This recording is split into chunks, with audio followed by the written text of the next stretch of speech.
temps et je vais enchaîner. Je vais inviter tout de suite la prochaine intervention qui va nous présenter le déploiement des permanences PrEP en milieu associatif LGBTQ+, l'association SAFE.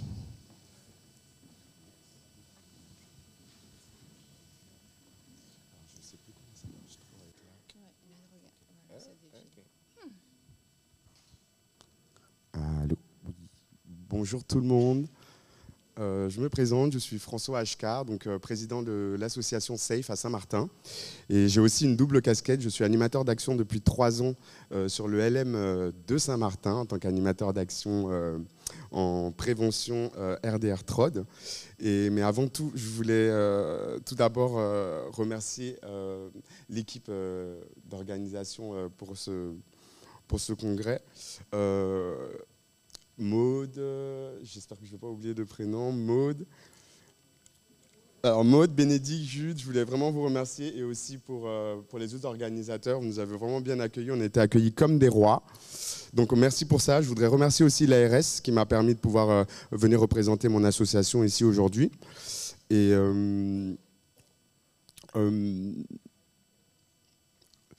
donc j'ai l'honneur aujourd'hui, en tant que membre de l'association, de vous présenter notre programme de déploiement PrEP qu'on a mis en place l'année dernière, au mois d'avril, avec en collaboration du coup l'association AID et mon association SAFE, sans oublier notre médecin généraliste qui s'appelle Julien Pichon, malheureusement qui n'a pas pu être là, présent. Et voilà, je voulais vous expliquer un peu. Donc, on a préparé un petit PowerPoint. Je suis vraiment désolé, c'est un exercice qui est un peu compliqué pour moi. Je n'ai pas l'habitude de parler devant autant de monde. J'espère que vous ne m'en tiendrez pas rigueur. Donc, on va essayer. Donc, je vais vous présenter mon association. Donc, c'est une association de loi 1901 qui lutte en faveur de l'Alliance de l'égalité pour tous. Une association française LGBT. C'est la première sur l'île. Donc on en est assez fiers. Elle s'est créée en 2018. Nos valeurs, vraiment, c'est vraiment de promouvoir l'inclusion sociale, l'acceptation, l'égalité des droits pour toutes les personnes. Et aujourd'hui, notre association grandit de jour en jour et on a 40 membres. Et on est vraiment fiers aujourd'hui de pouvoir présenter notre programme aujourd'hui.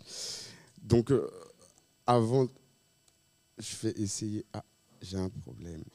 Donc avant tout, je vais vous passer une petite vidéo. Je sais que tout le monde sait ce que c'est la PrEP, mais j'ai une petite vidéo de 1 minute 35. C'est un vrai outil pour nous qui nous a permis de pouvoir communiquer sur tous les réseaux sociaux, sensibiliser les gens à la PrEP. Donc je vais la passer, elle dure 1 minute 35 et puis après je pourrai continuer ma présentation. J'espère qu'il y a du son.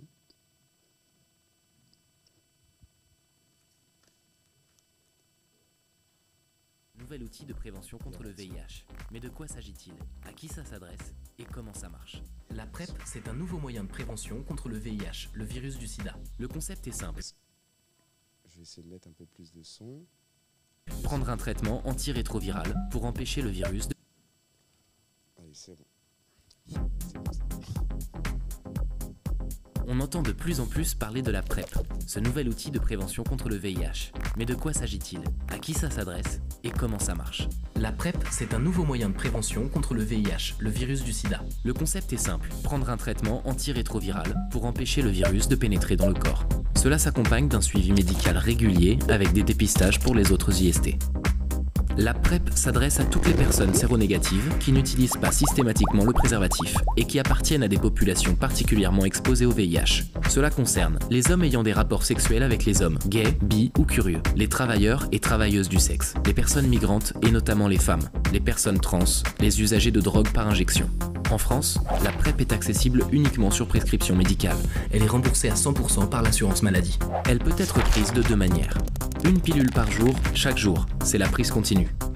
Ou des pilules prises avant et après une période d'activité sexuelle. C'est la prise discontinue ou à la demande. Attention, la PrEP ça marche bien si on la prend bien, en respectant ce qui a été décidé avec le ou la médecin.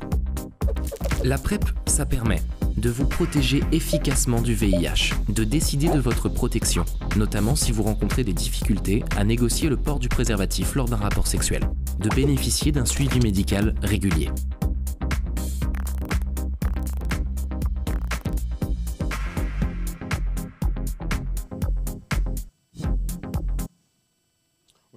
comment se passe le déroulement de la permanence PrEP? Donc il y a une convention qui a été signée donc, avec l'association AID et mon association SAFE, dont le médecin traitant. Donc depuis l'année dernière, le déroulement de la permanence PrEP se passe comment? C'est une fois par mois, tous les derniers vendredis du mois. Donc on a une permanence de 2 heures. Le déroulement se passe de la sorte. Donc nous avons nos usagers qui arrivent au local. On leur fait un petit dépistage. On leur fait un dépistage RDR-TROD, hein, donc VIH, syphilis, VHC, VHB. Et une fois qu'on a les résultats, on l'invite à aller voir notre médecin qui lui va faire un entretien plus global, plus détaillé pour voir s'il est possible de lui prescrire la PrEP. Ensuite, bien évidemment, pendant ces 45 minutes d'intervention, on déroule tous les outils de prévention que l'association AID propose. Et aujourd'hui, nous sommes... Pardon ? Quel public aujourd'hui? Pourquoi on a décidé de mettre en place cette permanence? Parce qu'on est sur une zone Caraïbe avec une prévalence du VIH qui est assez importante. 70% de la population active de l'hôpital est migrante. On a une grosse communauté HSH aussi. Sans oublier les consommateurs de produits psychoactifs. Et bien évidemment aussi dans les HSH, nous avons aussi des travailleurs du sexe, mais qui sont très souvent très cachés, n'en parlent pas souvent. Donc notre travail aujourd'hui, c'est de pouvoir les emmener à libérer la parole. On n'oublie bien sûr pas les queers, donc nos publics aussi prioritaires, les personnes trans, qu'on n'a pas beaucoup. Il me semble qu'on en a 2 connus sur notre île. Donc c'est une petite île qui fait 53 km² du côté français. Pour ceux qui ne connaissent pas, on est sur une île d'une partie hollandaise et une autre partie française. On a une frontière qui n'existe pas vraiment, donc on peut facilement aller d'un endroit à l'autre. Et donc ça favorise très facilement les personnes qui sont du côté hollandais, qui sont beaucoup plus précaires. On a beaucoup plus de précarité là-bas parce qu'on a une communauté dominicaine qui travaille dans des ghettos et qui n'ont pas du tout de couverture sociale comme nous on pourrait avoir en France avec les différents objectifs comme l'MAE, ou peut-être je me trompe, ou ME.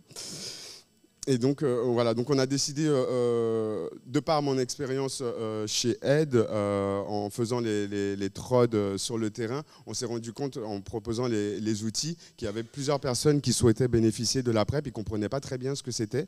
Et étant président depuis cette association, on a décidé de faire une action commune ensemble, de manière à sensibiliser les gens plus sur la PrEP, parce qu'on a 0,1% de la population qui est PV-VIH à Saint-Martin, donc c'est énorme.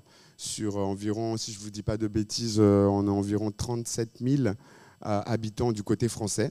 Je ne peux pas trop vous dire côté hollandais à combien ils sont, mais apparemment en l'occurrence ils sont beaucoup plus nombreux que nous, mais difficile à estimer. Aujourd'hui, le compte rendu, depuis l'ouverture de cette permanence l'année dernière, on a pu toucher 120 personnes. Non physique, oui, c'est ça, hein, sur l'année. 120 personnes, 60 qui ont été touchées, qui ont pu venir au local, avec qui on a pu avoir des échanges, sans qu'on puisse leur prescrire la PrEP. Mais nous avons 15 usagers aujourd'hui, on peut être fiers de ça. Nous avons 15 usagers qui sont sous PrEP, qu'on suit très très souvent, et qui viennent nous voir, voilà, donc on les suit. Les chiffres que vous avez là, où en 2022, nous avons 4 hommes. Alors ça, ce sont des personnes qui sont suivies pour la PrEP à l'hôpital Louis-Constant Fleming de Saint-Martin. En 2022, nous avions seulement 4 personnes. Et en 2023, 7. Elle est en légère progression. On est en discuté avec le médecin infectiologue François Bissuel. Donc on espère que ça va, voilà, qu'on va toucher un peu plus de public. Après, pour les perspectives à venir, donc c'est une action qu'on a mis en place depuis moins d'1 an. On n'a pas trop de recul dessus. Malheureusement, je ne vais pas pouvoir faire une présentation comme le docteur Rodin, parce que j'ai adoré sa présentation. J'aurais peut-être dû le rencontrer avant pour pouvoir présenter quelque chose de beaucoup plus concis, mais ça va nous permettre de pouvoir s'améliorer pour nos prochaines actions. Les perspectives à venir, c'est que ce qu'on voudrait, c'est combiner en fait les apéromecs. Je ne sais pas si ça vous parle. Les apéromecs, c'est Voilà, on regroupe un groupe de personnes, HSH, pardon. Et on a des ateliers, on fait des ateliers, on sensibilise sur tout ça ludiquement avec des jeux. Et tout ça, on essaie d'intégrer tout doucement la PrEP. On présente tous les outils aussi tous les outils de prévention qu'on a. L'idée aujourd'hui, voilà, c'est de faire une œuvre complémentaire, essayer de travailler avec le Cégide. On en a parlé un peu, mais ce qu'on souhaiterait, c'est que le Cégide puisse faire cette action aussi avec nous pour pouvoir proposer les dépistages IST, pour avoir vraiment quelque chose de plus complet. On s'est rendu compte aussi que beaucoup de femmes, on a beaucoup de travailleuses du sexe aussi, et cette année on souhaiterait axer notre action sur les femmes, parce que beaucoup de femmes sont sans situation, elles sont toutes seules, elles ont vraiment rien, donc on voudrait toucher vraiment ce public. On ne sait pas trop comment encore, vu qu'on est une association qui est très jeune, et c'est vrai que toutes les actions qu'on fait, on le fait très souvent sur les HSH. Donc voilà, on voudrait élargir notre offre, renforcer, multiplier les prescriptions aussi. Aujourd'hui, on n'a qu'une seule prescription, on fait qu'une seule permanence une fois par mois. C'est pas assez. Le médecin met généralement 45 minutes pour faire une consultation. Nous, on a environ 20 minutes pour faire la même consultation un peu différente avec le même usager. Et très souvent, on a seulement 2 à 3 heures de permanence et ce n'est pas suffisant. On n'arrive pas à avoir assez de temps, surtout le médecin, parce qu'on n'a qu'un seul médecin qui a bien voulu travailler avec nous sur ce projet-là. Donc on espère multiplier cette action avec d'autres médecins à qui ça pourrait intéresser. Et puis voilà. Voilà.